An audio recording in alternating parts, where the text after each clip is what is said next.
So welcome back, everybody. We've got Scott and Sarah with us again today from IVC Evidensia. So Scott is the People Policy and Colleague Experience Manager at IVC Evidensia, and Sarah is the Colleague Experience Specialist. And they're here today to talk to us about wellbeing. This is the second of our three-part mini webinar series where we're focusing on wellbeing. Our first session was focused on the importance of wellbeing, why it's important to both Scott and Sarah as individuals, and why it's important to IVC and how they've started to think about bringing a wellbeing program in. This second webinar is going to be focusing on the overview of their Wellbeing Champions program. So, Scott, would you mind if I just come to you first, just to give us a quick explanation of your role within IVC? Yeah, of course. So I look after all of our people policies. So, everything from absence to kind of our family-friendly policies, etc. And then I also look after a lot of things in terms of colleague experience. So look after well-being, diversity, inclusion, and a number of other elements as well. Thank you. And Sarah, would you mind giving us a quick overview of your role as well? Yeah, so I support Scott on a lot of the policy resources and the well-being initiatives that we try and put in place. But I also now sort of drive the Wellbeing Champion network. I'm trying to push that and the things that are associated with it and linked to it, just to increase the wellbeing provision that we've got at IVC. Thank you very much. So let's start then with, what was the motivation for creation of the IVC Wellbeing Programme? Sarah, would you like to start? Yeah, so as we talked about in the first session, we know how important it is to look after the well-being from a personal level. And I think that's our key motivation, is that we want people to be able to look after themselves and for us to be able to support them to do that. We want them to feel supported in their well-being, so that it's a great place for people to come to work and they enjoy their work. People can use their skills and experience for what they've trained all those years for, in a lot of cases as well. So they're actually achieving and feeling that they belong there. So we've got a people promise, and as part of that and our values, we really want to make it a great workplace for everybody. And we know that wellbeing is a key aspect of any great workplace. So that's why we wanted to look at starting a wellbeing programme. Yeah, and I know that we've both done lots of research in this area, especially in the last sort of 12 months. And we think it's really important, not only in the veterinary sector, but, across every sector. And we just think is simply just the right thing to do. We've both, me and Sarah, both got a passion for well-being, and it really gives us that motivation when we see things that are happening, because we'll see something that's happening in a practice and we go, oh, actually that's really great, and it's really made a real difference to a colleague's kind of well-being or experience. And from a business point of view, we know that it's the right thing to do to invest in our people, because our people make our business. So it is a really important thing for us, and kind of really just gives us that motivation, so that, if colleagues look after their well-being, they can do what they do best, which is focusing on animal care. Thank you both. I love that phrase of "our people make our business." It's a really important thing, and not always something that is at the forefront, but actually it is such a vital thing to have at the front of any business, isn't it? It's all about the people.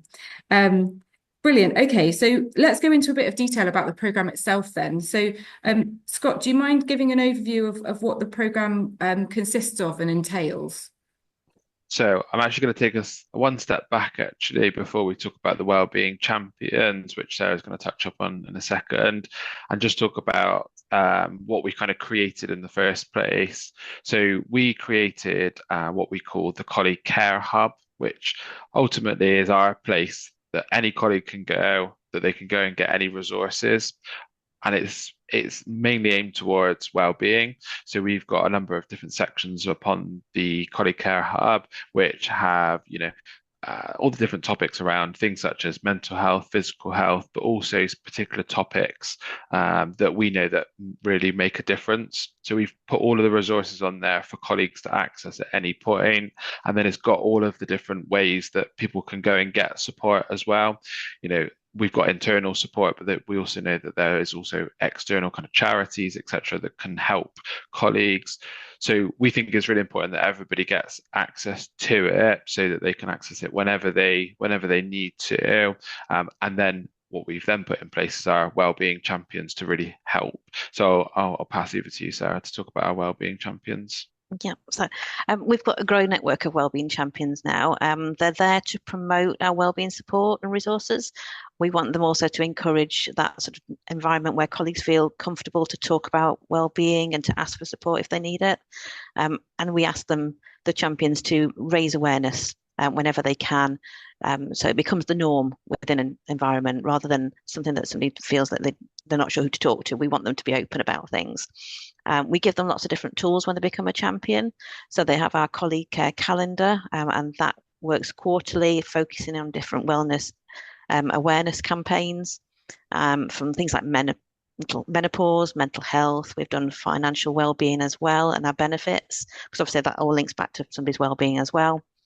We like to highlight the support that we've got in-house, but we also point them to external support because we're not experts in everything. So we want to make sure that people can get the right support and the right information for whatever they're looking for. And we want to get our champions really to encourage that culture within their teams and to get them involved. So that it might be that there's a special awareness day that a team are really keen on, and to promote that. They don't have to follow, and we don't try and sort of tell them what they need to do. We give them that flexibility to look at what's important to their teams, what they've got the time for as well, because obviously in practice time's different depending on what their needs are and what their roles are. So we let them choose what they want to focus on locally, but we give them ideas, we give them extra information and places they can go to as well. So it might just be that some campaigns they pop something up on a notice board, but for others they might do an event within their practice. But it's whatever they can do to encourage others to look after their well-being and to make sure that colleagues know where to go for support. Even if they don't then want to talk to anybody within their practice, they know where that support is and it's available to them.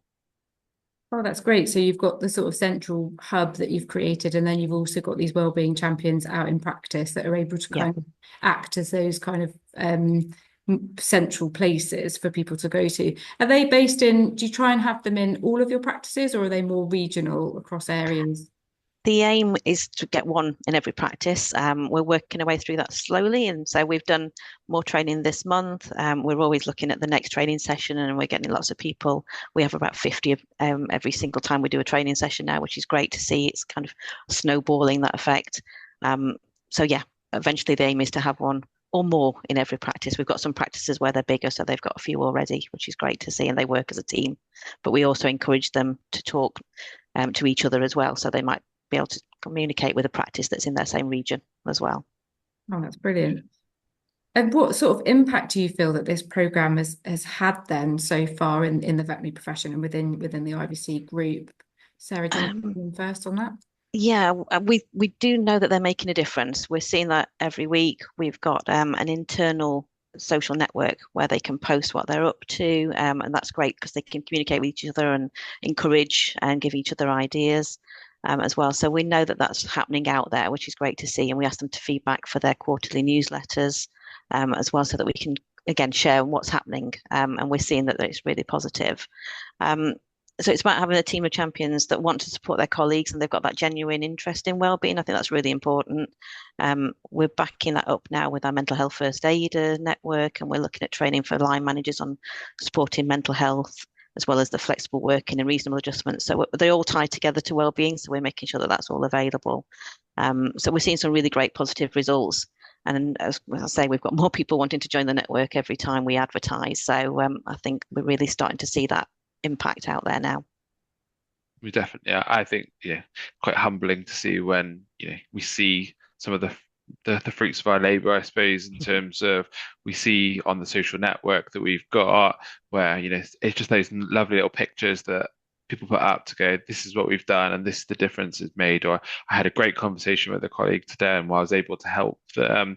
So we definitely we hear about that more and more now. And we're actually also able to see on our colleague care hub, for example, we're getting hundreds of views into the resources every week, which is really good to see because we know that it's getting to the right people and that we know that people are accessing those resources. And we often are out and about at events. So I was at the graduate event the other week and actually started to talk to people about what do they know about. And actually that word is starting to get out there, which is really, really good for us. One of the things that kind of is probably most noticeable for us that's happened just the late part of last year. Sarah did an amazing campaign around menopause and raising awareness. We've put a lot of new resources in place. And in that time, we had thousands of views of our colleague Care Hub and the particular resources on menopause, which we've never seen before. So we know that that message has got out there and people have started to have that. And we had some lovely comments back from some of our area teams when they went into practices. There was colleagues sat around the laptop having a look at the resources that were on there and really starting to have that conversation. And that's where we know that we're having that impact, because quite often with well-being, you don't always get to see it because it's quite a personal journey, and we don't always know what actually supports. But actually getting to hear that things are being spoken about, views are getting, views on the Care Hub are getting seen, and then also, starting to see some of those things that get posted by our champions, it just makes it all worth it, because we can definitely see the impact that it's having. So that's great. It's great to see that you're able to provide different resources for different people's needs, because everybody has different needs for their well-being, don't they? And being able to look across a broad range of different things and provide a broad toolkit of different things is going to be really helpful. Do you think that people are starting to become a bit more comfortable talking about this? We know there's been a lot of stigma around mental health and well-being, and as a profession, I think we're really trying to move in the right direction. And do you feel that that is happening now, and people are trying to be a bit more open about these things? Yeah, definitely. I think we've been asked a lot more about what people can do, where's the support, what have we got in place, and it's either for themselves coming to us direct, or it's a wellbeing champion asking for a colleague if they're not sure. But we know that people are actually having that conversation, and we encourage our wellbeing champions to make sure that whichever manager is in their practice is aware of what they're doing, so that they can engage in those events that they might organise, just to show that it's support from all sides, and it's not just whoever needs the support that can talk about it. It's everybody, and it becomes that natural thing to do. So I definitely think we're starting to see that more and more. Yeah, I 100% agree. And I think from a line manager perspective, we heard absolutely loud and clear when we first started in the roles that we're in, that managers wanted and needed more.